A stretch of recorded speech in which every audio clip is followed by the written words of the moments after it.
এক জায়গার মধ্যে হরেক রকম পণ্য বিক্রির বড় প্রতিষ্ঠান বা সুপার শপগুলোর চাহিদা বৃদ্ধি পাচ্ছে দিনকে দিন। উচ্চবিত্তদের কেনাকাটার স্থান হিসেবে শুরু হলেও বর্তমানে মেগা সিটির বহু মধ্যবিত্ত পরিবারের গন্তব্য সুপার স্টলগুলো।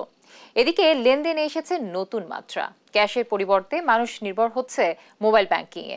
বিস্তারিত আমেনা প্রণামীর প্রতিবেদনে। একই ছাদের নিচে হরেক রকম পণ্য বিক্রির বড় প্রতিষ্ঠান বা সুপার শপগুলোর চাহিদা বাড়ছে দিন দিন।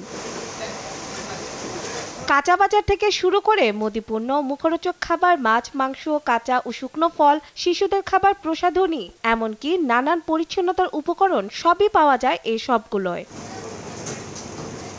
শীততাপ নিয়ন্ত্রিত গোছানো পরিবেশের পাশাপাশি বিক্রেতাদের আচরণের কারণে এই শপের চাহিদা বাড়ছেই। স্বল্প সময়ের মাঝে প্রয়োজনীয় জিনিসগুলো একসঙ্গে পেতে ঝুঁকি পোহাতে হয় না দেখে বাজারে চেয়ে সুপার শপে বেশি স্বাচ্ছন্দ্য বোধ করেন ক্রেতারা। বাইরে থেকে জিনিসপত্রগুলো সব কিছু এখানে যে একসাথে আছে এটার অবশ্যই সুবিধা আছে। জিনিসপত্রগুলো খুব হাতের নাগালে পাওয়ার কারণে খুব তাড়াতাড়ি জিনিসগুলো আমরা কম সময়ের মধ্যে নিয়ে নিতে পারছি। দামও মোটামুটি মনে হয় যে বাজারের থেকে এখানে বেশি না, কোনো জিনিস দেখলাম কমই আমার কাছে মনে হয়েছে। পণ্যের মূল্য বাজারে যে অনেক ক্ষেত্রে কম রাখা হয় বলে জানান ডেলি শপের উত্তরা আউটলেটের ম্যানেজার। মানুষ খোলা বাজার থেকে সুপার শপে আসলে যাতে না ভাবে যে সুপার শপে বেশি প্রাইস রাখে, এরকম চিন্তা ভাবনা করে আমরা রেগুলার মার্কেট সার্ভে করে প্রাইসটা রিজনেবল রাখার চেষ্টা করি। বাড়তি স্বস্তি দিচ্ছে মোবাইল ব্যাংকিং। ক্রেতা বিক্রেতা সবাই এর মাধ্যমে নিমিষে পেমেন্ট করতে পারেন বলে স্বাচ্ছন্দ্য বোধ করেন ক্যাশলেস লেনদেনে।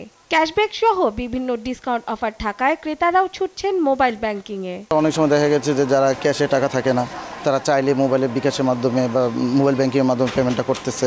সুপার শপগুলোতে তখন কিন্তু আমরা একটা ডিসকাউন্ট পাই, আমাদের কাছে ওটা বাজার করে স্বাচ্ছন্দ্য বোধ করি। বিকাশে যখন অ্যামাউন্টটা থাকে তখন আমরা খুব ফ্লেক্সিবিলিটি আমরা শপিং করতে আসতে পারি। আমি সব জায়গায় ট্রাই করি যে মোবাইল ব্যাংকিং দিয়ে পেমেন্ট করতে। মোবাইল ব্যাংকিং এর প্রসারে ক্যাশলেস লেনদেনে সহজ থেকে সহজতর করছে জীবনযাত্রার মান। আমেনা প্রণামী, দেশ টিভি, ঢাকা।